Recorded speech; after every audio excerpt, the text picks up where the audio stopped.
I'm now excited to introduce our next speaker, Sina Mansour, and you can go ahead and share your screen with your slides whenever you're ready. Sina is a researcher passionate about computational neuroscience, driven by a curiosity about the human brain.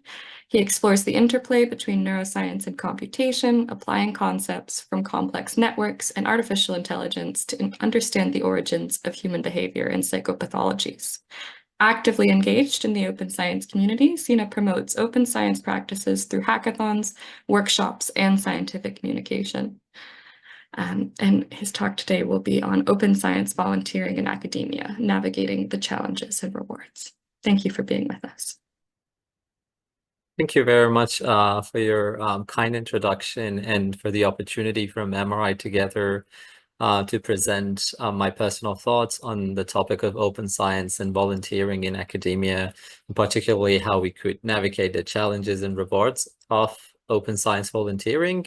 I have to mention before anything that this is actually like a joint kind of collab between me and Johanna, and I'll be focusing more in terms of the long-term aspects of doing open science volunteering and things that you would need to take into account. But before that, let me give you a brief overview of my background and what I do. So I have a background in electrical engineering and computer science, started my undergrad back in Iran, then did a PhD in computational neuroscience in the University of Melbourne, which was focused on developing different methods, mainly on computing and mapping high-resolution structural and functional brain connectivity maps. And after that, after a couple of years in Melbourne, I joined the National University of Singapore as a postdoctoral research fellow, where I continue exploring different research projects, mainly revolving around computational brain models, applications of tools like graph signal processing and biological neural network models to neuroimaging, and mainly utilizing different types of machine learning and AI algorithms in neuroimaging. And with that, I would like to give a brief overview of my personal experience in scientific volunteering. My very first experience was back when I was a PhD student at the University of Melbourne, and I kind of joined the meetings of the IEEE student branch back there, and that kind of led into my first long-term commitment to volunteering. I served for like 3 years being the secretary, vice chair, and chair of the student branch. Throughout these years, I did grab some experience in terms of like how to organize different events, webinars, coding tutorials, and hackathons. And during this, I kind of found my personal interest in terms of volunteering, particularly for open science causes and for hackathons. And that was and this is like a picture of the IEEE student branch back then. And it was the first experience of me being part of a community of others who were also volunteering. Later, after that, I joined the OHPM. It was actually during the COVID sort of lockdowns and everything that I think it was OHPM 2020 that happened to be online. And during that, I came to realize that there's this thing called the OHPM Open Science, the Special Interest Group, and they organize conferences in a framework called Open Science Rooms that is actually open to everyone to watch and attend. And they also organize Brain Hacks, which is a hackathon for brain imaging people. And through that, I sort of fell in love with all sorts of volunteer activities that they were doing. So it was actually one of the few fun things that happened during COVID lockdowns, which were actually really extreme in Australia. But yeah, a lot of beautiful memories. And it started from like online an online community for me. So I met a lot of people online through Zoom and different online platforms. But later on, I continued contributing to the community, became part of the organizing committee. And last year, actually this year, we organized the OHPM Brain Hack in Seoul for 3 days. And a handful of very lovely people attended there, and we explored a lot of different topics around tutorials and projects, all revolving around ideas, open science. And other than that, I've also been part of the Australian chapter of OHBM, both back when I was a student and now as an ECR representative, where I've helped organize webinars, mentoring programs, and annual meetings of OHBM Australia. And there also I had the chance of meeting many lovely researchers who are experts in what they do, and I learned a lot from being part of that team. So with that being said, I'm here to talk about scientific volunteering, and particularly the long-term commitments that it may bring. Um, in terms of long-term commitments, what I mean is generally roles or contributions that would last at least a year, maybe longer. This is usually formal roles that you may need to apply to be part of that community of like, there's usually like an executive committee for different branches and things like that. And with those long-term commitments usually comes a requirement for sustained effort and time throughout the year. So you need to invest it, and it usually involves formal positions, as I mentioned. So what we will explore in the short span of time that I have is, first of all, the benefits that these long-term commitments can bring with themselves, but I'll also talk about the challenges that people may or may not be aware about, and the strategies that we could use to maximize our benefit when contributing to open science volunteering. Before I start going through these benefits and challenges, I should remind you that this is all based on my personal experience.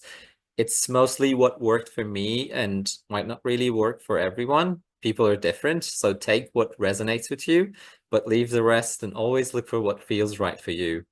With that said, if I wanted to summarize the main advantages that scientific volunteering had in my own experience, I would say the first and foremost important advantage of contributing as a volunteer to open science causes is the networking and collaborations that it brings. You get the chance to connect with not just local, but also international communities that are interested in the same topic. And you could even build future, usually unforeseen collaborations. Like back when I joined the OHBM Open Science SIG, I really didn't know what I was getting myself into and how exciting that was. I was just thinking, oh, it's cool. It's just like I'm volunteering for this cool community. And later on, I ended up like being part of them, and it was definitely a great experience personally. So the networking and collaborations can open new doors in terms of future career developments. I've seen people who have been able to like manage a future postdoctoral position or a change in their career via the networks and collaborations that were made throughout their volunteering experience. Another dimension where volunteering can help is in terms of building transferable skills. So things like teamwork and leadership and social skills actually benefit that you gain by just participating in these volunteering experiences. It also helps strengthen your communication abilities, and these kinds of skills benefit you if you want to stay in academia, but also if you want to leave academia and go elsewhere. These are kind of skills that you will benefit from going anywhere. And like another particular soft skill that I think particular open science volunteering brings with itself is your ability in learning concepts like, I don't know, using Git, GitHub, version control, things like that, that even if you want to leave academia one day, if you suddenly decide that your path is something totally different, all of that is still items on your CV that companies will be looking for. So that's why I think open science volunteering has like very interesting advantages. And finally, I need to mention that volunteering can actually benefit your research. You have the chance to engage with experts in your field. Usually in open science volunteering, you get to benefit from webinars in which people who are leading minds of the field speak in those webinars. So it like gives you firsthand experience in terms of learning about a lot of cool works that's happening in the field, and then you could apply that in your own research. So you could learn those best practices, and having learned those practices, you could elevate your own work. And you could also broaden your expertise by exploring all these new topics that are usually discussed in open science circles, whether it's open publishing, whether it's open data sets, open code. It's all interesting topics, and it could actually benefit your research in that by using these practices, you could elevate the impact of your work in the community. However, with all that being said, there's the elephant of the room that everyone may probably already know about, and that's the fact that volunteering usually comes with challenges. Volunteers are usually either students or really early career researchers who have very limited time. As the long-term volunteering term kind of conveys, it requires a lot of time management because these long-term involvements usually require sustained effort. And you usually need to balance volunteering alongside your research and personal life. There's a great risk of burnout. So it's always possible for you to overcommit to so many things that would lead to exhaustion and reduced productivity. And there are also costs. So the time that you spend on volunteering, you could argue, limits your opportunity to focus on your other priorities, whether it's publishing, applying for grants, or even personal life matters. So another thing to be aware of is that supervisors are not always fully supportive of your volunteering, and they may be worried or acknowledge the importance of they may be worried and not fully acknowledge the importance of volunteer efforts, care of and be prepared for. And finally, another worry of contributing to volunteering tasks is the worry of recognition and value. Your contributions may not always be appreciated in future academic evaluations, and your career benefits from volunteering are not always guaranteed. So these are some challenges that are we need to at least pay attention to if we want to take a step towards scientific volunteering. With that, I would like to talk a little bit about the strategies or things that I did to sort of steer through these challenges and make the most of the benefits that open science volunteering brings. I would say the first thing to do is to start small. So if you haven't previously contributed as a volunteer, try to start with maybe contributing to something that requires maybe a couple of hours, at least a week of your time, and you could get a sense of whether you actually like experience that you're getting from volunteering before actually committing to a large long-term role. And during those small practices, you could try to look for a good fit. Usually, different people are good at different things. Extroverts are better at communicating, whereas introverts may have skills like, I don't know, building websites or maybe online activities, but not face-to-face. So try to find a role that best aligns with your skill and for what you like. Also evaluate the time commitments. Make sure you have like a plan of how much time you're going to contribute to these volunteering practices and how much time will remain for your own personal research. And always make sure to avoid taking too much to prevent burnout, and always assess the opportunities and consider whether a role actually benefits you and whether there are tangible outcomes that the role may offer. So with that being said, I would also like to talk about the open science aspect of these volunteering opportunities. I would say that personally, although there are different aspects of things that you could help as a volunteer with, I found open science initiatives to be particularly rewarding in that the soft skills that are learned by being part of those communities are usually helpful in expanding my own work.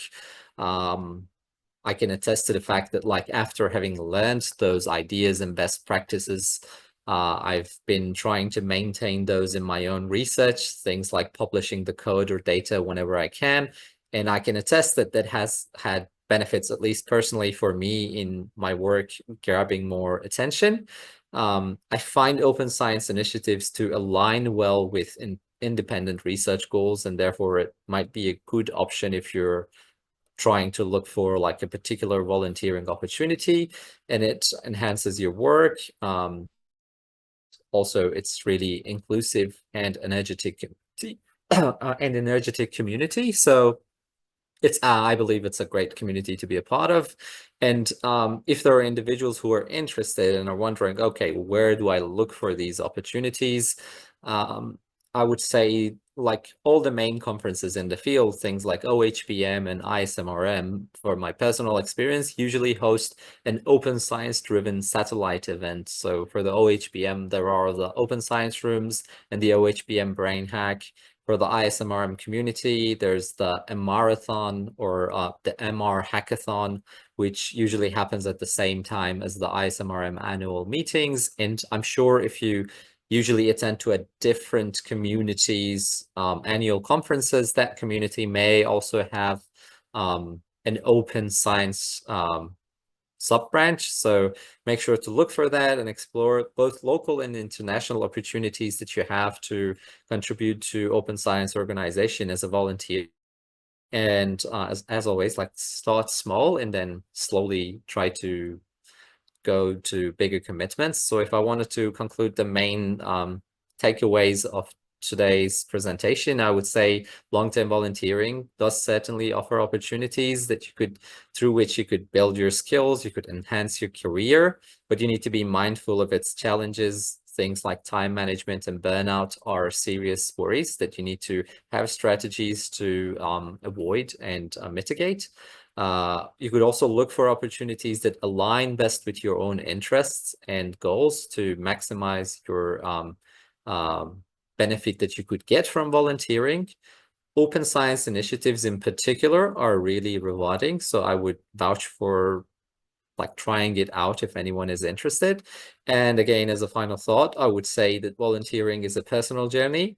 There's no single right way, so explore and experiment, see what works for you, and if something doesn't work for you, don't invest time on it. I will also to actually promote this topic of open science, open data sets, a special issue, which is something that is currently happening. This is a special issue on Aperture Neuro. So if you're already part of a community that revolves around open science and you're interested in exploring, and if you're already a volunteer and you're thinking of topics, please feel free to submit your paper or idea into this special issue and make sure to check it out. With that, I would like to acknowledge and give a thank you to all the people that have been supportive of my personal interest in these open science volunteerings. After all, volunteering, at least to me, is all about the people that you meet, and the connections that you build are worth more than anything else that the volunteering will bring you. So I would like to thank the community that enabled me to participate in these experiences, and I would like to highly to try and explore being part of such communities as a volunteer. With that, I would like to thank everyone and open the floor to any questions. Thank you.